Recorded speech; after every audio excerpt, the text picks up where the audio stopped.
I arrived in after lunch, and there on my desk was a potted plant. Not a pot plant, irrespective of what you say about medicinal marijuana. It was a potted plant.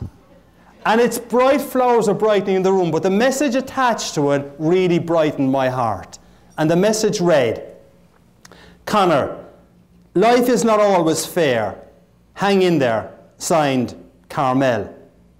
Now, Carmel was a work colleague who I actually often butted heads with, to be honest with you. But her simple act of kindness on that day helped me and encouraged me to stay in the organisation, where I eventually became ultimately very successful. And that's why you're stuck with me here now this afternoon, because I was transferred to the United States.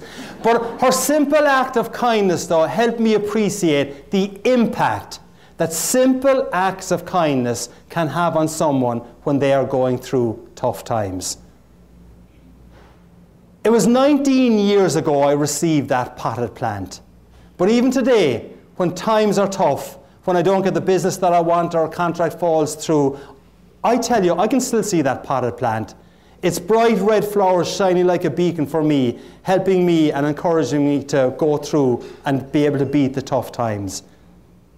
And you know what? Everyone here in this group today can provide a potted plant, real or symbolic, to someone you know who's going through tough times right now. And even given the economy that we're in, some of you might be saying, hey, I'm the person who's going through tough times. I'm not getting the kind of salary that I want. My spouse can't find a job. My husband is out, my kid is out of work. I'm overstressed, I'm overworked. But if that's the case, you more than anyone would appreciate if someone were to pick up the phone, send an email, write words of encouragement, or give a hug of support. And everyone here in this room could do it. And if everyone here in this room was to have a goal that you would reach out and help someone who is struggling, and you do know someone who is struggling, it can make a real difference to you. It can make a real difference to Edward Hospital as well. Imagine if on Monday you reached out and helped someone at work. Imagine if that someone on Tuesday reached out and helped someone else. Imagine if on Wednesday the next person reached out and helped someone else. Imagine if on Thursday. Imagine what would happen if someone made the first effort to reach out and help. I know you're working with a great organisation, but everyone struggles at times. And you can make a difference to that one person. And when you make that one person happier, you can make a difference to the whole organisation as well. A simple little act of kindness can make a difference. One simple little example on that, I'll go back to the potted plant example that I was talking about. When I finally say goodbye to this world, and when I finally talk my way past St. Peter at the pearly gates, that's going to be an interesting conversation, I tell you.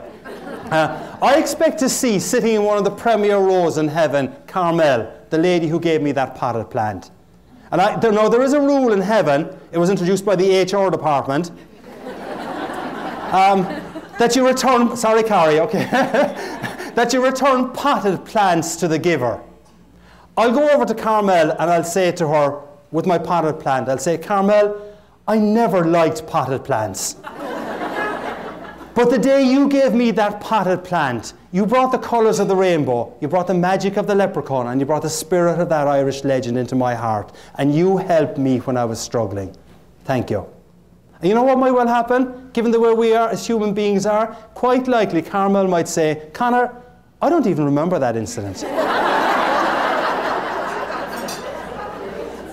But I do, and it made a difference to me. And you probably remember the time that someone reached out to help you. I can remember something from 19 years back. It can make a difference to everyone. And so when I finally take my seat in heaven and I look across the aisle, and given this spirit of goodwill and generosity that is in this room, I expect to see, sitting across the aisle, you, and you, and you, and you, and you, surrounded by potted plants. A potted plant representing an act of kindness where you helped someone who was struggling. A potted plant that cost you nothing. To the receiver was priceless. A potted plant you may have forgotten. The receiver never forgotten. A potted plant, all the hues and the colours of the rainbow, red and orange and green and yellow and blue. A potted plant that had both of you, receiver and giver, dancing on mushrooms. The gift of GAB, goals, attitudes, behavior. If you've got a goal to reach out and help someone, you can make it a top of the morning experience for you and for other people.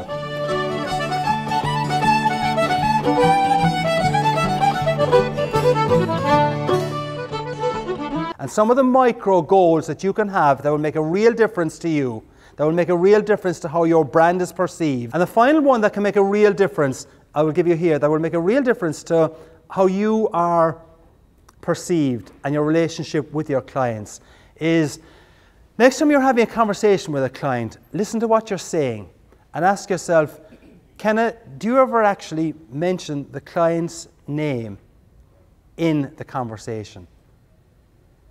And I promise you, Sherry, that when you actually mention the client's name in the conversation, which we don't naturally do, it helps to create a better relationship. It helps to create a better, positive feeling of bonding with your client. It is dead simple.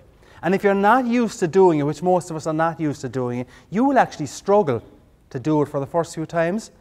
But they're simple little things that can make a real difference to how you create that brand experience and the emotional transaction.